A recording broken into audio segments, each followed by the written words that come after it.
Mr. Fritter, look at me! Can you imagine what life is like when someone has to walk on eggshells because they have the fear that if they make someone mad in the smallest respect of having socks not in the damn drawer? On or about September 19, 2024, an officer conducted a follow-up in regards to an assault on a family case. Upon further investigation, the officer made contact with the complaining witness, who reported that the defendant had been harassing her since September 18, 2024 by sending her videos, voicemails, and text messages containing horrible remarks, approximately 50 to 60 messages in total. In the voicemails, the defendant curses at her, asking, "Where are you? Why the fuck aren't you at work?" and calling her various names. Additionally, the complainant showed the officer text messages of the defendant telling the complaining witness, "Kill yourself and I want to watch you suffocate, and your family hates you." The complaining witness indicated that the continual harassment is making her fear him even more. Complaining witness was able to give officers the defendant's identifying information and positively identify the defendant as a person who has been harassing her. I see that he has also picked up a felony assault against this complaining witness as well. Yes, sir. Okay, what happened in that one? And I'm assuming it's the same date as this one, so I'm assuming it's out of the same transaction. I'm not sure. So it says that I don't believe so. It says that on September 18th in Harris County, officers were dispatched to an assault. The complaining witness advised that the defendant came home upset about socks not being in the closet. The defendant punched the complaining witness with a closed fist on her foot twice on her right thigh and twice on her left thigh, causing pain. The complaining witness advised that the defendant grabbed her by the arm and forcibly shoved her out of the house, throwing her on the porch. She advised that she felt pain, and she advised that this has been an ongoing issue for the past 2 years. The officers observed purple and green bruises on her arm, foot, and her legs. The bruises were green, purple, and red and of significant size. Buckle up, guys. Today, we are diving into a courtroom moment that starts with chilling allegations. The officer lays out a storm of harassment, 50 to 60 messages filled with venom, telling the woman to kill herself and claiming her family hates her. Then it escalates, punches over misplaced socks, bruises in multiple colors, and an admission that this has been going on for 2 years. Before the judge even speaks, the weight of repeated abuse fills the room. Is there a no contact order in this case? Judge, who's the defendant? This is Mr. Fritter. He hasn't harassed, Mr. Fritter, let me tell you something now. You scare me. And you scare me something good. You have, since 14, assault, trespass, deadly conduct, assault, DWI, forgery, and now a harassment and a felony assault. Judge, there has been a note filed, but there is no protective order in this case. Is there no contact in the felony case whatsoever? I'm checking the bond conditions. It's no threatening or harassing at this time. We would ask if that be a no contact in this court, Judge. I don't see that the rip has been. Are you Miss Lisco? Yes, sir. That's Miss Lisco right there. Come up, ma'am. Come up. I'm sending you for a drug and alcohol test right now, Mr. Fritter.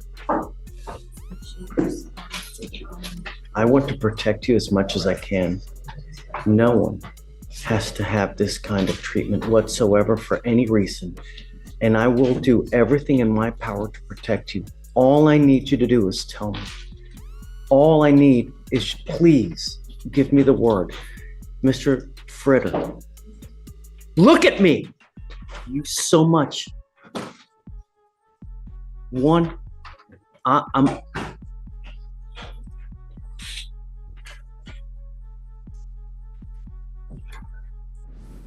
Here, the tone shifts dramatically. The judge locks eyes with the defendant and says the words no one expects. "You scare me." He lists a history of violence and makes it clear this isn't a misunderstanding, it's a pattern.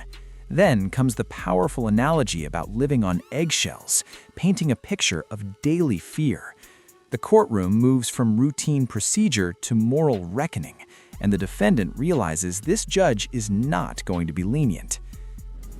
Can you imagine what life is like when someone has to walk on eggshells because they have the fear that if they make someone mad in the smallest respect of having socks not in the damn drawer, they're liable to get a beating? Can you imagine what life is like to live with that kind of fear? You're going to live it with me now, because one false move, I'm going to make your bond so high your head will spontaneously combust. But no one, and I mean no one, should have to live with that kind of fear. I'm sending you now for a drug and alcohol test because I want to know what, if anything, is in your system. And I don't know if I'm going to allow you to have contact with Miss Lisk. But if I find that you treat anyone or put anyone in fear or put anyone in harm's way, so help me, I will grow horn and tails because I will be so upset. And it will be on you. Do you understand? Yes. Abel. In this stretch, the judge tightens control.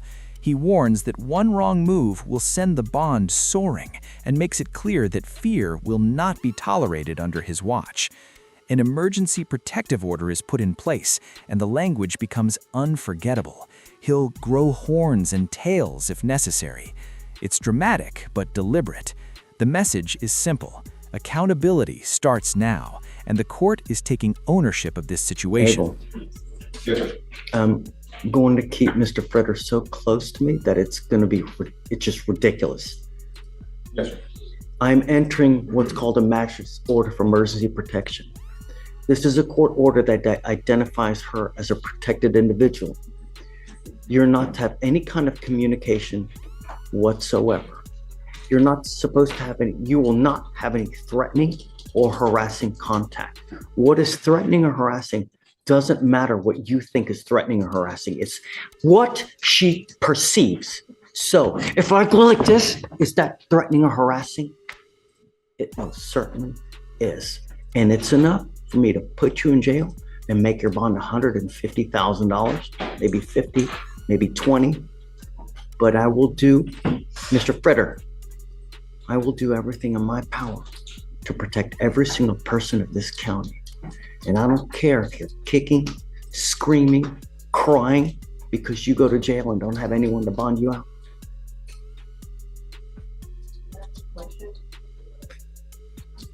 Your husband and wife of 10 years is this kind of difficult situation that we live together. Now, I the wanna judge protect you. defines the boundaries with zero gray area. Harassment isn't what the defendant thinks it is, it's what the victim feels it is. Even a gesture could land him back in jail. The threat of a $150,000 bond hangs in the air.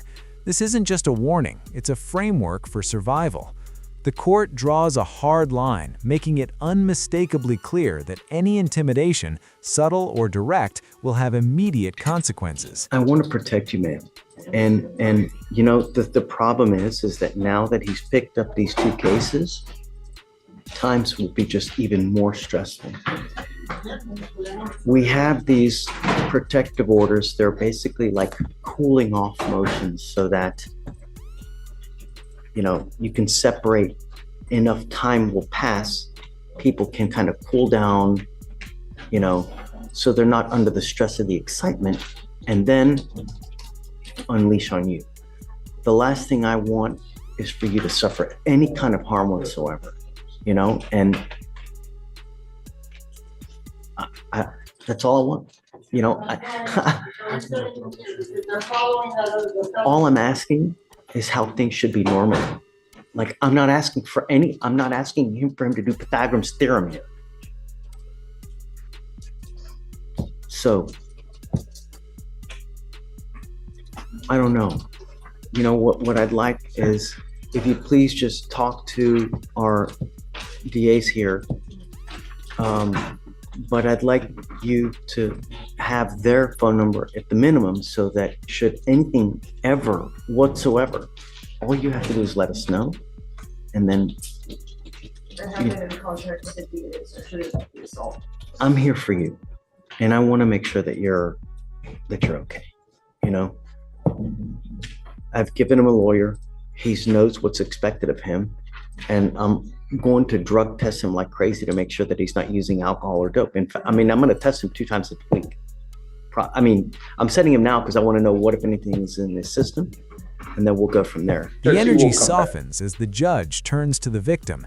He speaks about cooling off periods and protection, trying to create space between chaos and safety. She responds quietly, saying she only wants things to feel normal. It's a heartbreaking contrast to the violence described earlier. The judge offers direct access to help, reinforcing that the system, at least in this moment, stands firmly on her side. Judge, he will come back to positive, but that's prior use from. What were you going to test positive for, Mr. Freder? Marijuana. Okay. And ketamine, and probably some other stuff that could have been in the ketamine. But I mean, straight up, that's probably it. Mr. Freder, I'm going to test you. These are your bond conditions that are going to apply to you now. And if you fail to live up to these bond conditions, I'm just going to let you know. That's it. You will appear to me here 2 times a week to take drug tests. And if I find anything is in your system, and I don't care what it is, I'm going to lock you up. You're ordered not to use any kind of dope or alcohol. And if you can't get this monkey off your back, because I am now giving you the opportunity to do it on your own. If you're incapable of doing it on your own, then I'm going to do it for you. Do you understand? No dope, no alcohol. And when I mean no alcohol, I mean no alcohol from any source. No isopropyl alcohol, cakes, candies, foods, gums, energy drinks, tequila, lollipops, hair dye. I've heard it all, and I don't care. You come to me test positive, you'll stay with me. I also want you 3 times a week to do anger management classes so that we can deal with the anger issues. Look at me. 3 times a week. And I want a piece of paper showing me that you've done it, the date, time, location of where you've done it, so that I can verify that you've done it. And if you don't do it, you will stay with me. You now have the opportunity to address these things on your own. If you don't, you will be doing it with me. And if I get one, and I mean one breath that she's been mistreated in any way, shape, or fashion, holy freaking moly. And then, ma'am, if you'd be so kind, please, I'll have you speak to them here momentarily. Rachel, this is my card. If you ever need anything, all you have to do is get in contact with me. And I'm here for you. Whatever you need, anytime, day or night. I don't care. Then comes a blunt admission. Cocaine, ketamine, no excuses. The judge responds with strict bond conditions, drug testing twice a week, 0 tolerance for alcohol from any source, and mandatory anger management 3 times weekly. He warns that even a whisper of mistreatment will bring swift jail time. The clip ends with the judge handing the victim his card, a final sign of protection. If you found this breakdown powerful, make sure to like the video, subscribe to the channel, and we'll see you in the next video.